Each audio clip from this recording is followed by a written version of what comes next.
तेज़ गर्मियाँ शुरू होते ही जहाँ एक तरफ कई सारे प्लांट्स ऐसे हैं जिनकी पत्तियाँ तक झुलस जाती हैं, मतलब वो बर्न होने लगती हैं, इस तरह से श्रिंक भी हो जाती हैं और कई बार ये डिस्कलर्ड भी हो जाती हैं। इस तरीके से ये पूरी तरह से ख़राब होने लगती हैं। वहीं दूसरी तरफ कुछ प्लांट्स ऐसे भी हैं जो 45 से 50 डिग्री टेम्परेचर में भी ना सिर्फ तेज़ी से ग्रो करते हैं, बल्कि फूलों से भरे रहते हैं। और इतना ही नहीं, ये फ्लावरिंग वाइन्स ऐसे हैं जिनको आप अपने घर में पॉट में भी लगा सकते हो। तो आज मैं आपके लिए लेकर आई हूँ 5 ऐसे बेस्ट फ्लावरिंग वाइन्स जिनको आप अपने घर में पॉट में इन भरपूर गर्मियों में भी लगा सकते हो और आपको ये पूरी गर्मियाँ फूल देंगे। पहले में हम बात करेंगे इनके नाम, इनको ग्रो करने का तरीका और सही समय, फिर लास्ट में हम इनके कंप्लीट केयर के बारे में बात करेंगे, क्योंकि सबकी केयर ऑलमोस्ट एक जैसी ही है। मेरे लिस्ट में नंबर 1 पर है ये morning glory. Pink, purple, blue colour के खिलने वाले बेहद खूबसूरत फ्लावर्स होते हैं ये। इनकी अगर मैं ग्रोथ की बात करूं तो एक बार अगर इनकी ग्रोथ स्टार्ट हो गई, यानी इनके प्लांट्स आप सीड्स के बाद ग्रो करने लगते हैं, तो ये बहुत तेज़ी से फैलते हैं। मतलब सिर्फ 2 से 3 महीनों में ही ये ग्राउंड से लेकर फर्स्ट फ्लोर तक कवर कर जाते हैं। अगर आपने कोई फेंस बना रखा है तो आप इसको भी उससे कवर कर सकते हो, या फिर अपने घर का जो एंट्रेंस है, जो मेन एंट्रेंस होता है, उससे भी आप इसको डेकोर कर सकते हो। अगर मैं बात करूँ इसको ग्रो करने की, तो ये सीड्स के थ्रू ग्रो होते हैं। सीड्स लगाने के मुश्किल से 10 या 12 दिन के बाद इनकी नए प्लांट स्टार्ट हो जाते हैं। हमारे इस लिस्ट में दूसरे नंबर पर है ये तिकोमा, यानी कि ट्रम्पेट वाइन। ये तो मतलब सालों साल चलने वाला, आपको इसको हर साल ग्रो करने की ज़रूरत नहीं है। एक बार अगर आप ग्रो कर लो तो ये कई सालों तक आपको ऐसे भर भर के फ्लावर्स देता है।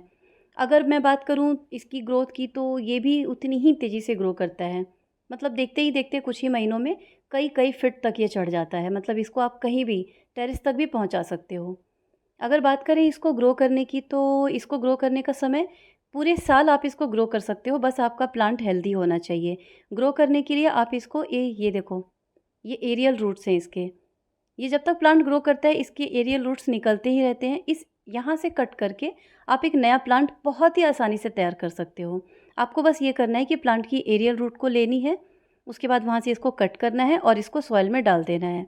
ये मैंने एक प्लांट इसी तरह से रेडी किया है। तीसरे नंबर पर है ये अपराजिता। Blue, white, purple, red colour में बेहद खूबसूरत फ्लावर्स होते हैं इसके। इसको भी अगर आप सीड से ग्रो करते हो ना, तो 10 से 15 दिन में इनकी सीडलिंग स्टार्ट हो जाती है और वो 1 महीने के अंदर फिर आपको फ्लावर्स देने लगता है। दोस्तों, हमारे यहाँ ये प्लांट को, मतलब अपराजिता के प्लांट को या फ्लावर्स को बहुत ही शुभ मानते हैं। पूजा वगैरह में इसकी बहुत वैल्यू होती है, इसको चढ़ाना अच्छा मानते हैं। अगर मैं इनको ग्रो करने की बात करूँ तो ये सीड्स के थ्रू बेहद आसानी से ग्रो हो जाते हैं। ये इनके सीड पॉड है। जब इनके फ्लावर्स आते हैं ना, तो साथ में ही इनके सीड पॉड भी रेडी होते हैं। अभी ये ग्रीन है, जब ये मैच्योर होकर ब्राउन हो जाएंगे तो इनके अंदर ब्लैक सीड्स होती है, जिसको आप जनवरी एंड से लेकर मई जून तक ग्रो कर सकते हो। ये ग्रो कर जाएंगे। नंबर 4 पर है बहुत ही कॉमनली देखा जाने वाला बोगेनविला। आपने अक्सर इसको स्कूल, कॉलेजेस, हॉस्पिटल, पार्क, इन सब के बाउंड्री वॉल में ज़रूर देखा होगा। आप इससे अपने घर के मेन एंट्रेंस को भी डेकोर कर सकते हो। ये घर की, मतलब इसकी खूबसूरती को ही बढ़ा देता है। अगर आपने इसको फेंस बना रखा है तो आप वहाँ पर भी लगा सकते हो, या फिर घर के बाउंड्री वॉल पे भी इनको लगा सकते हो। ये बहुत ही जल्दी ग्रो होते हैं। हाँ, बहुत ज़्यादा घना होने में इनको 3 से 4 साल का समय लग जाता है। अगर मैं इनको ग्रो करने की बात करूँ तो स्प्रिंग में और रेनी सीज़न में आप इनकी कटिंग को ईज़िली लगा सकते हो। वैसे गर्मियों में भी लगा सकते हैं, बट इनके ख़राब होने के चांसेस थोड़े ज़्यादा होते हैं। अदरवाइज़ आप इनको स्प्रिंग में लगाओ या फिर रेनी सीज़न में, ये ईज़िली ग्रो कर जाते हैं। और लास्ट में है ये मेरा अपना पर्सनल फेवरेट मधुमालती या रंगून क्रीपर। इसकी ग्रोथ भी बहुत तेज़ी से होती है। मैं सारे प्लांट्स वही लेकर आई हूँ आज जिनकी ग्रोथ तेज़ी से होती है।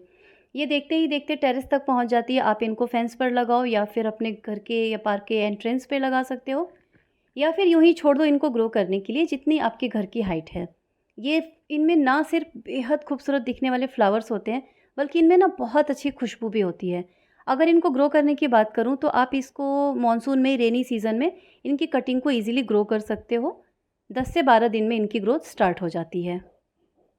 अब बात करते हैं इन सब के कंप्लीट केयर के बारे में। तो दोस्तों, अगर पॉट साइज़ की बात करें तो आपको इन सारे प्लांट्स के लिए जो पॉट है वो थोड़े बड़े साइज़ का लेना है, कम से कम 12 से 14 इंच का। अगर फर्टिलाइज़र की बात करें तो आपको इसमें ऑर्गेनिक एंड केमिकल दोनों फर्टिलाइज़र यूज़ करने हैं। ऑर्गेनिक फर्टिलाइज़र में आप वर्मी कंपोस्ट या फिर काउ डंग मैन्योर या फिर लीफ कंपोस्ट ले सकते हो। एक बार आप ऑर्गेनिक फर्टिलाइज़र यूज़ करो, फिर नेक्स्ट टाइम आप इसमें केमिकल फर्टिलाइज़र यूज़ करो। केमिकल फर्टिलाइज़र में आप पोटाश का यूज़ कर सकते हो, ये आपके प्लांट की हैवी फ्लावरिंग में बहुत हेल्प करता है। 1 टीस्पून आपको लेनी है। अगर आपका प्लांट, आपका पॉट 12 से 14 इंच का है तो आपको 1 टीस्पून लेनी है इसकी। इसमें आपको बहुत अच्छे से आपके मेन स्टेम को बचाते हुए साइड साइड से अपने ये जो पोटाश है इसको स्प्रिंकल कर देना है। फिर इसमें थॉरोली आपको वाटरिंग कर देनी है इसकी, और 12 से 15 दिन में इसका रिज़ल्ट आपके सामने होगा। बात करें सनलाइट की, तो इन सारे प्लांट्स को कम से कम 5 से 6 घंटे की डायरेक्ट और ब्राइट सनलाइट मिलनी बहुत ज़रूरी है। और पानी अगर बोले तो इनमें आपको दिन में 2 बार देनी है, ताकि इनका जो सॉइल है वो ड्राई ना हो सके, क्योंकि हमने इनको डायरेक्ट सनलाइट में रखा है।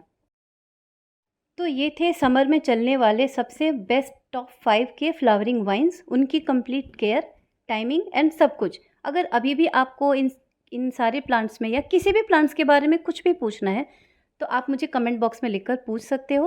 और तब तक के लिए have a nice day, happy gardening.